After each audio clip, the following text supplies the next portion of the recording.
नमस्ते। सभी लोगों का मैं सहर्ष स्वागत करता हूँ इस मंदार सुमंगल नामक हिंदी चैनल से। मैं मंदार खड़दकर गुरुजी। मेरा ये चैनल जिन्होंने अभी तक सब्सक्राइब किया है वो सभी लोगों का मेरे मन से धन्यवाद। हम पितरों का श्राद्ध करते हैं, लेकिन श्राद्ध किसे कहते हैं इसके बारे में हम कुछ जानकारी देखेंगे। श्रद्धया पितॄन उद्दिश्य विधिना क्रियते यत् कर्म तत्श्राद्धम, ऐसी एक व्याख्या आती है। तो इसी का अर्थ ऐसा हो जाता है, पितरों के उद्देश्य से विधि पूर्वक जो कर्म श्रद्धा से किया जाता है उसे श्राद्ध कहते हैं या श्राद्ध मानते हैं।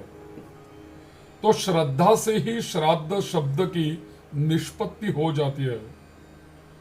श्रद्धार्थम इदम श्राद्धम, श्रद्धया कृतम संपादितम इदम, श्रद्धया दीयते यस्मात् तच्छ्राद्धम, श्रद्धया इदम श्राद्धम। अर्थात अपने मृत पितृगण के उद्देश्य से श्रद्धा पूर्वक किए जाने वाले कर्म विशेष को श्राद्ध शब्द के नाम से जाना जाता है। इसे ही पितृयज्ञ भी कहते हैं, जिसका वर्णन मनुस्मृति आदि धर्म ग्रंथ शास्त्रों में, पुराणों में श्राद्ध कल्पलता, श्राद्ध तत्व, पितृदयिता अनेक ग्रंथों में हमें प्राप्त हो जाता है। महर्षि पाराशर ऐसा कहते हैं, देशे काले च पात्रे च विधिना हविषा च यत् तिलैर्दर्भैश्च मंत्रैश्च श्राद्धं स्यात् श्रद्धया युतम्। यानी पाराशर मुनि हमें कहते हैं कि देश, काल तथा पात्र में हविष्यादि विधि द्वारा जो कर्म तिल, यव और दर्भ यानी कुशा तथा मंत्रों से युक्त होकर श्रद्धापूर्वक किया जाता है वही श्राद्ध होता है, उसी को श्राद्ध कहते हैं। तो महर्षि बृहस्पति तथा श्राद्ध तत्व में वर्णित महर्षि पुलस्त्य के वचन के अनुसार संस्कृतम व्यब्जनाद्यंच पयो मधु घृतान्वितम श्रद्धया दीयते यस्मात् श्राद्धन तेन निगद्यते।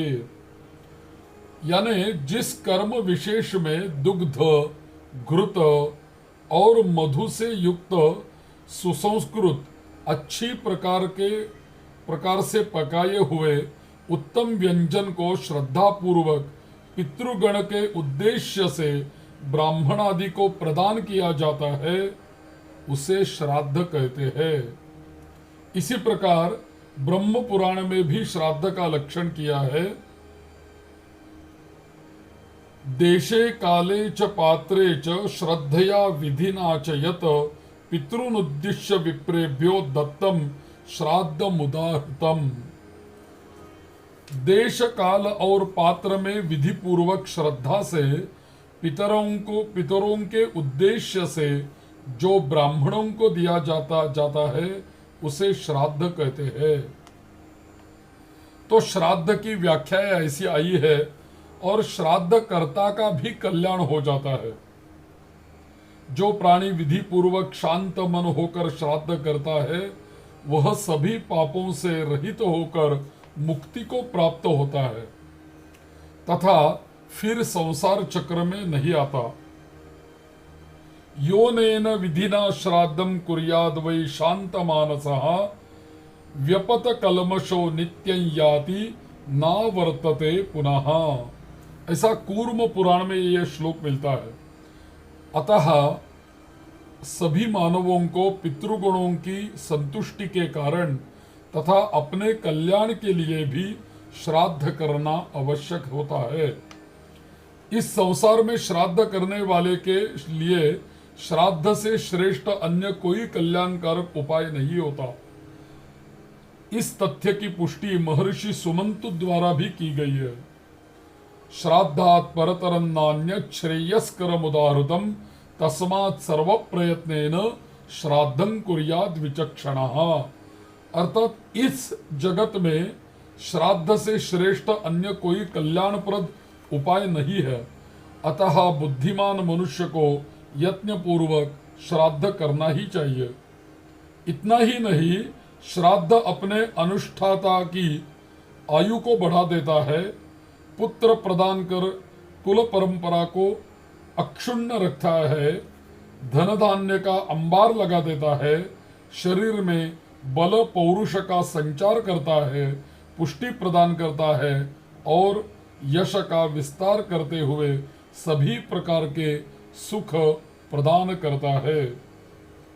आयुः पुत्रान यशस्वर्गम कीर्तिम पुष्टिम बलम श्रियम पशून सौख्यम धनम धान्यम प्राप्नुयात् पितृपूजनात्। ऐसा श्लोकों में बताया है। तो इस प्रकार श्राद्ध सांसारिक जीवन को तो सुखमय बनाता ही है, परलोक को भी सुधारता है और अंत में मुक्ति भी प्रदान करता है। आयुः प्रजान धनम विद्याम स्वर्गम मोक्षम सुखानि च प्रयच्छन्ति तथा राज्यम पितर श्राद्ध तर्पिताः। अर्थात श्राद्ध से संतुष्ट होकर पितृगण श्राद्धकर्ता को दीर्घ आयु, संतति, धन, विद्या, राज्य, सुख, स्वर्ग एवं मोक्ष प्रदान करते हैं। अत्रि संहिता का कहना है, जो पुत्र, भ्राता, पौत्र अथवा दौहित्र आदि पितृकार्य श्राद्धानुष्ठान में संलग्न रहते हैं, वे निश्चय ही परम गति को प्राप्त करते हैं। पुत्रो वा भ्रातरो वापि दौहित्रः पुत्रकस्तथा पितृकार्ये प्रसक्ता ये ते यान्ति परमांगतिम। तो श्राद्ध न करने से हानि है, श्राद्ध करने से हमें लाभ ही होता है। अपने शास्त्र ने श्राद्ध न करने से होने वाली जो हानि बताई है, उसे जानकर अपने रोंगटे खड़े हो जाते हैं। अतः श्राद्ध तत्व से परिचित होना तथा उसके अनुष्ठान के लिए तत्पर रहना अत्यंत आवश्यक होता है। यह सर्वविदित है कि मृत व्यक्ति इस महायात्रा में अपना स्थूल शरीर भी नहीं ले जा सकता है, तब पाथेय अन्न जल कैसे ले जा सकता है। उस समय उसके सगे संबंधी श्राद्ध विधि से उसे जो कुछ प्रदान करते हैं वही उसे प्राप्त हो जाता है, वही उसे मिलता है। शास्त्र ने मरणोपरांत पिंडदान की व्यवस्था की है। सर्वप्रथम शव यात्रा के अंतर्गत 6 पिंड दिए जाते हैं, जिनके भूमि के अधिष्ठातृ देवताओं की प्रसन्नता तथा भूत पिशाचों द्वारा होने वाली बाधाओं का निराकरण आदि प्रयोजन सिद्ध होते हैं। इसके साथ ही दशगात्र में दिए जाने वाले 10 पिंडों के द्वारा जीव को अतिवाहिक सूक्ष्म शरीर की प्राप्ति होती है। यह मृत व्यक्ति की महायात्रा के प्रारंभ की बात हुई। अब आगे उसे पाथेय रास्ते के भोजन, अन्न, जल आदि की बहुत आवश्यकता पड़ती है, जो उत्तम षोडशी में दिए जाने वाले पिंडदान से उसे प्राप्त होता है। यदि सगे संबंधी पुत्र पौत्रादि न दे तो भूख प्यास से उसे वहां दारुण दुख होता है। लोकांतरेषु ये तोयम लभन्ते नान्नमेव च दत्तन्न वंशजैर्येषां ते व्यथान यान्ति दारुणाम। न तत्र वीरा जायन्ते नारोग्यन्न शतायुषः न च श्रोत्रोधिगच्छन्ति यत्र श्राद्धम विवर्जितम। यह तो हुई श्राद्ध न करने से मृत प्राणी के कष्टों की कथा। श्राद्ध न करने वाले को भी पग पग पर कष्ट का सामना करना पड़ता है।